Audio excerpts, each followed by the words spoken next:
Hola, buenas noches, apreciada docente y compañeros, mucho gusto. Mi nombre es Anchi Paola Beltrán Garzón, soy estudiante SIDBA y en la noche de hoy voy a dar respuesta a la unidad número 4 que lleva como título Dilemas morales dentro de la asignatura de ética. Inicialmente quiero recordar el rol del profesional SIDBA, archivista y bibliotecólogo.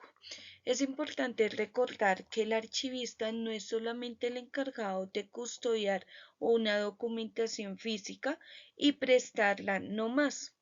Y por su parte, el bibliotecólogo no es solamente el encargado de prestar libros o cuidar de un depósito de libros como normalmente somos conocidos. Nuestra profesión va mucho más allá. En la parte de archivista debemos de reconocer que nosotros somos los encargados de preservar la documentación dentro de una organización o ya sea dentro de una nación. Y por su parte, el bibliotecólogo en este momento tiene otro rol como lo es el formar usuarios, capacitar docentes, ser un apoyo educativo, científico y también investigativo en diferentes instituciones. Teniendo en cuenta esto, quiero decir que tengo la fortuna de trabajar en este momento en el departamento de gestión documental y biblioteca. Trabajo en los dos departamentos al tiempo, entonces puedo ejercer en ese momento mi profesión desde los dos ámbitos. Es importante en este momento recordar las normativas o las leyes que nos aplican en las dos carreras, en las dos áreas, teniendo en cuenta la ética profesional. Por la parte del archivista del Departamento de Gestión Documental y la Archivística, encontramos la siguiente ley, la cual es la 1409 del año 2010, la cual lleva como título el siguiente: del Código Deontológico o Código de Ética para el ejercicio de la profesión de archivística. En esta ley encontramos el artículo 11, el cual está dividido en 10 principios y en este momento es importante nombrarlos cada uno de ellos para que los recordemos. Inicialmente encontramos el principio número 1, el cual es el siguiente: el archivista protegerá la integridad de los bienes documentales que custodia para que constituyan fiel testimonio del pasado. Numeral número 2, principio número 2, el archivista valorará, seleccionará y conservará el material de archivo en su contexto histórico, legal, administrativo y documental, manteniendo el principio de procedencia de los documentos de archivo. En el numeral número 3 encontramos el siguiente: el archivista evitará la realización de intervenciones que puedan afectar la autenticidad de los documentos. Principio número 4. El archivista garantizará el continuo acceso y legitimidad de los documentos. Número 5. El archivista registrará y justificará plenamente las acciones realizadas sobre el material que tuvieren a su cargo. Número 6. El archivista promoverá el mayor acceso posible a los documentos y ofrecerá sus servicios a todos los usuarios de manera imparcial. Número 7. El archivista respetará tanto el acceso público como la privacidad de la documentación dentro del marco de la legislación vigente. Número 8. El archivista no deberá de utilizar en beneficio propio o de terceros su disposición especial y la confianza que la comunidad ha depositado en él. Principio número 9. El archivista se esforzará por alcanzar la excelencia profesional mediante el enriquecimiento sistemático y continuo de sus conocimientos y la difusión de los resultados de sus investigaciones y experiencias. Y por último tenemos el archivista trabajará conjuntamente con sus colegas, así como con profesionales de otras disciplinas para promover la conservación y la utilización de la herencia documental del mundo. Bueno, teniendo en cuenta la normativa que nos rige en la parte archivística, voy a empezar con los dilemas morales. Entonces, este fue un caso real, fue algo que me pasó en un antiguo trabajo y quiero darles a conocer mi experiencia. Yo trabajaba en una empresa que se encarga de penetrar pozos petroleros, adicionalmente también hace cableado eléctrico, entre otros. Yo allá tenía el cargo de asistente documental y tenía dos sedes a mi cargo. Estaba en la oficina y también tenía que ir a la bodega a recuperar información física del fondo documental, el cual estaba siendo intervenido, ya que teníamos muchos procesos jurídicos y legales en ese momento por dar respuesta. Entonces se habían contratado 20 practicantes SENA para la intervención de este fondo acumulado. En uno de los procesos jurídicos y legales que teníamos a cargo, teníamos la entrega de historias o expedientes laborales para dar respuesta a procesos de pensiones, para que las personas se pudieran pensionar, ya que les hacía falta algunas semanas por cotizar, pero pues ellos sí las habían cotizado en su mayoría. Un día me dirigí a extraer, consultar un expediente laboral y es importante resaltar que allá todo se maneja por centros de costos, así que cada centro de costos pues tenía un fondo acumulado bastante amplio y el del trabajador que iba a consultar la información, él tenía 4 expedientes laborales, uno en cada centro de costos, así que me dirigí a cada uno de estos fondos a recuperar el expediente. 3 de esos expedientes los encontré completos y en el expediente último, en el cuarto expediente, habían diferentes anomalías. Inicialmente la documentación estaba totalmente incompleta y los documentos restantes que tenía el expediente no se encontraban en buen estado.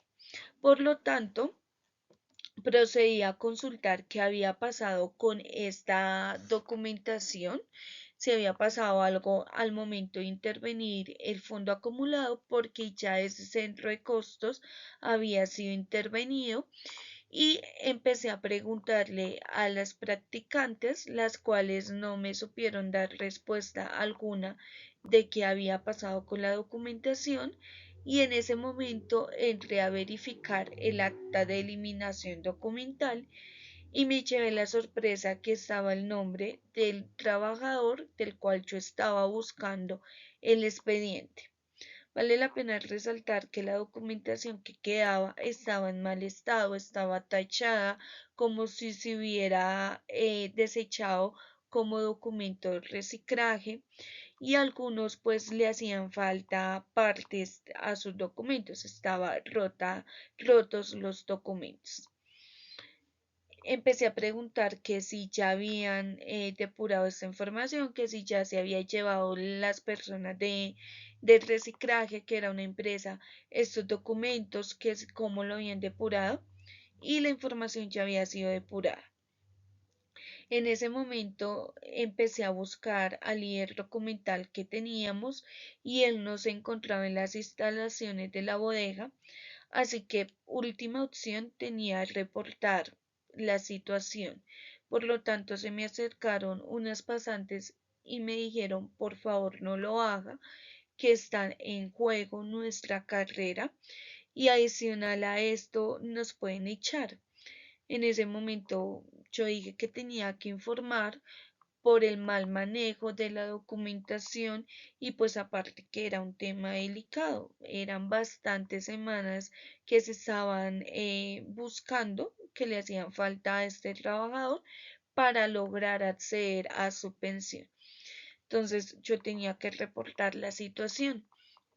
Llegó el líder documental y la orden de él fue la siguiente: usted no va a decir nada, ya que es algo que a usted no le compete. Su jefe inmediato soy yo y yo le doy la orden de que no diga nada.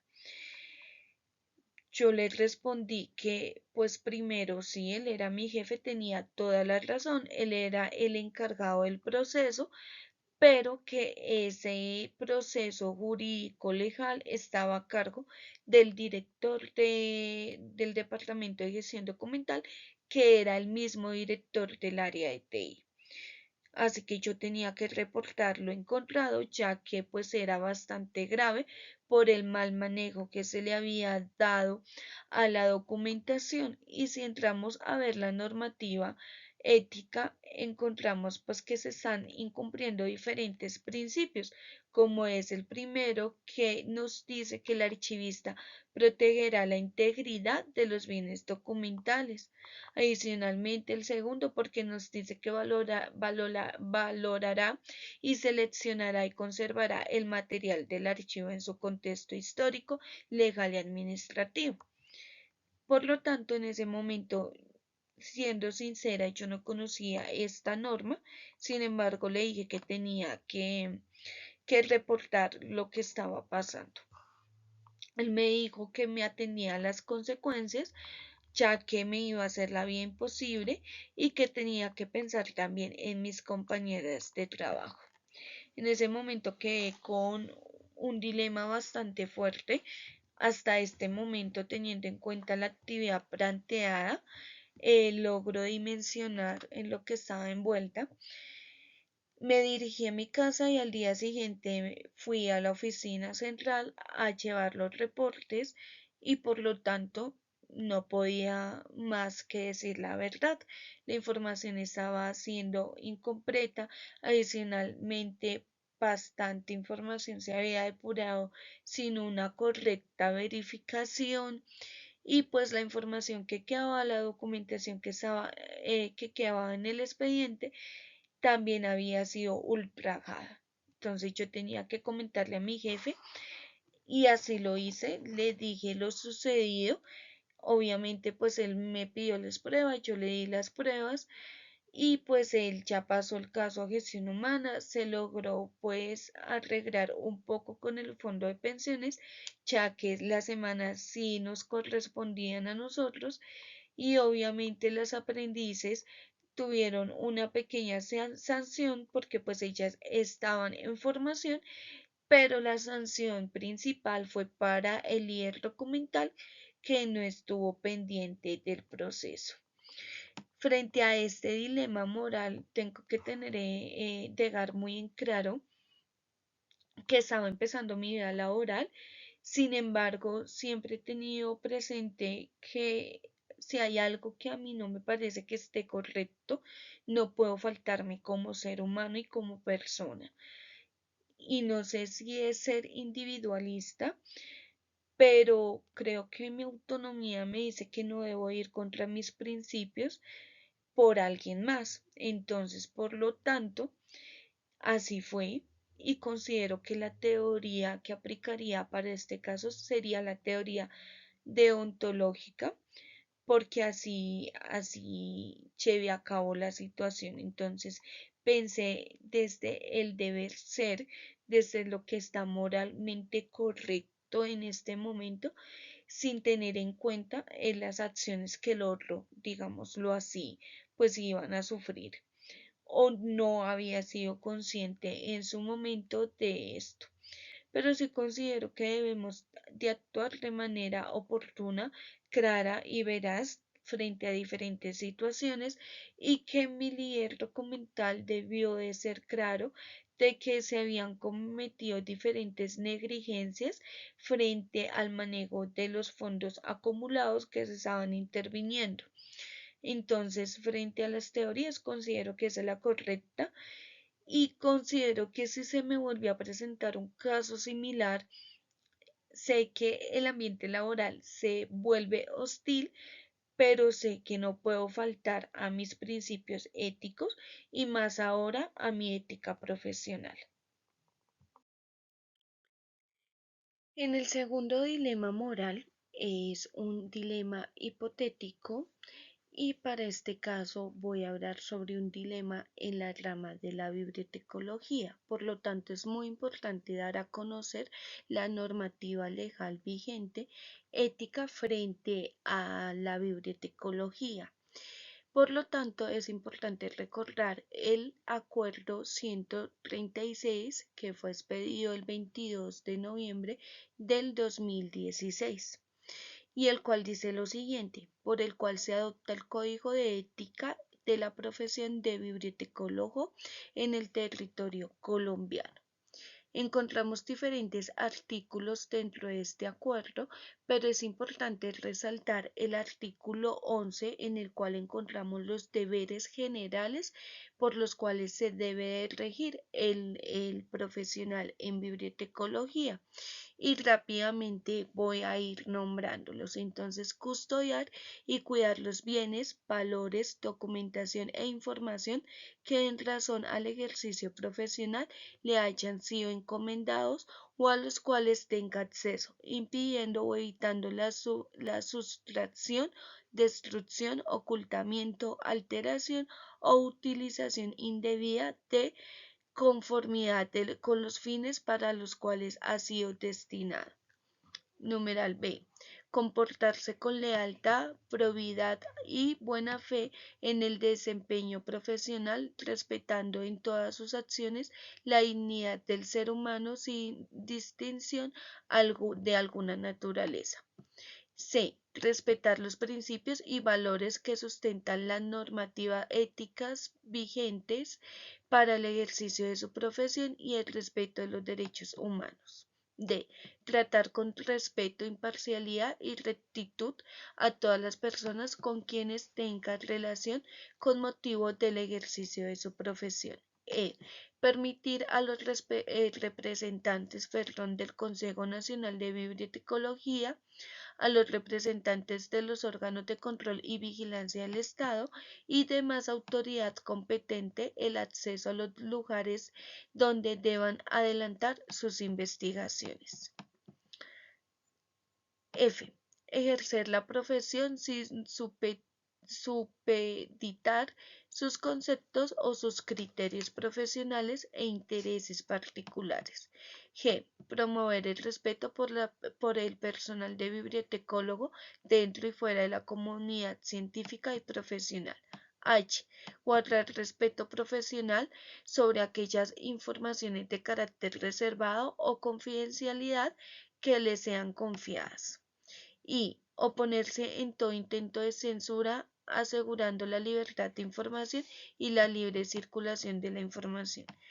J. Tener plena conciencia de la responsabilidad de la búsqueda continua de la excelencia profesional por mantener y mejorar la idoneidad profesional a través de la actuación permanente. Entonces, teniendo en cuenta lo anteriormente dicho, voy a empezar con mi caso hipotético.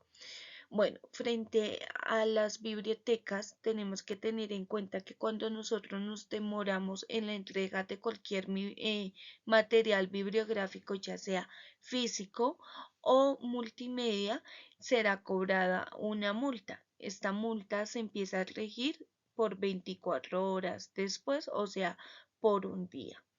Algunas bibliotecas tienen multa de 2.100, 2.500, depende del tipo de biblioteca, ya sea universitaria, pública o escolar. Teniendo en cuenta esto, supongamos que en una biblioteca universitaria un estudiante tiene una multa bastante alta, ya que no entregó su libro durante 2 semestres y se va a graduar. Entonces, por lo tanto, le están exigiendo su paz y salvo firmado. Él se dirige a biblioteca y el director de biblioteca se da de cuenta que este estudiante tiene una multa bastante elevada, ya que pues tiene el libro hace algún tiempo, bastante tiempo, digamos por ahí 2 semestres, más de 2 semestres. Por lo tanto, tenemos que tener en cuenta que diferentes bibliotecas tienen normativas cuando se pasan del tiempo, pueden financiar la mitad de la multa y pueden también llevar un libro de preferencia que sea similar al ejemplar que tenía en préstamo o del tema deseado. Entonces, este estudiante tiene una multa bastante alta. Sin el pase y salvo no se puede graduar y el director le da la opción de financiar esta multa. La multa le quedaría en la mitad, pero sigue siendo bastante alta. El estudiante toma la opción de negociar con el director esta multa. ¿Qué quiere decir? Le propone al director darle parte de la multa, supongamos 200.000 pesos, y que éste retire la multa del sistema y de esta manera no se vea afectado para poder recibir su título profesional. El director se encuentra en un dilema bastante grande, ya que primero el dinero le puede servir para sus asuntos personales o profesionales y adicional a esto, el estudiante está próximo a graduarse y ser profesional. Entonces, él sabe que si no hace algo el estudiante muy seguramente no se puede graduar. Le dice al estudiante que le deje pensar unos días, pero finalmente, antes de salir, el estudiante de la oficina lo llama y le dice, me da mucha pena contigo, esto es un soborno y estoy faltando a mi ética profesional. Le propone al estudiante hacerle cuenta como si nada hubiera pasado y que éste pague lo que corresponde de la multa o darle a conocer la información a las directivas de la institución. El estudiante decide pagar lo que le queda de la multa, teniendo en cuenta que ya está próximo a graduarse y que si esta información se llega a saber en el Consejo Superior, muy seguramente se va a ver afectado, va a haber un caso de consejo académico y no se va a poder graduar como correspondería en este caso. Entonces llegan al acuerdo que va a pagar lo que le queda de multa, igualmente va a llevar el material bibliográfico como lo dice la norma de la institución. Hay que tener en cuenta diferentes factores en este dilema moral, ya que el director optó por una salida sencilla en el cual él no se viera involucrado y tampoco viera la necesidad de dañarle su vida profesional al estudiante, teniendo en cuenta que este estudiante estaba obrando de mal manera frente al manejo de la situación. Entonces, por lo tanto, aquí la teoría que se utilizaría o más adecuada sería la teoría utilitarista, ya que en este caso primó uno de los principios del autor, que es la felicidad, y en este caso se logra la felicidad del estudiante teniendo en cuenta las diferentes acciones y adicionalmente del director y no se vio involucrada toda la institución como tal. Este caso que acabo de dar a conocer es un caso hipotético, pero también tenemos que recordar que también se da en diferentes entornos académicos y profesionales en donde hay muchos estudiantes que pretenden manipular teniendo en cuenta el rol dentro de la institución, teniendo en cuenta familiares de alto poder, directivos y demás de diferentes instituciones. Entonces, aunque sea hipotética, tenemos que tener en cuenta que también se puede presentar en nuestro entorno laboral. Finalmente termino con este caso. Podemos observar que el director finalmente actuó de una manera moralmente correcta, primó también los beneficios del estudiante, le propuso al estudiante ser moralmente correcto, tener una ética profesional, ya que se va a dar a conocer en un mercado laboral, en un entorno laboral, y de esta manera tampoco dañar su carrera profesional. Y adicionalmente tenemos que ver qué tiene que ver con la teoría utilitarista, que fue la que nombré anteriormente. Ya por terminar, quiero darle las gracias a la docente por estos espacios académicos, por brindarnos la opción de conocer un poco más sobre lo que es la ética profesional, pero más que esto, darnos de cuenta que esta rama de la ética no es solamente profesional, sino también de nuestra vida diaria, también se debe de aplicar en nuestro entorno laboral y personal. Entonces, por último, quiero agradecer y nada, feliz noche y espero encontrarlos en una nueva ocasión. Hasta luego.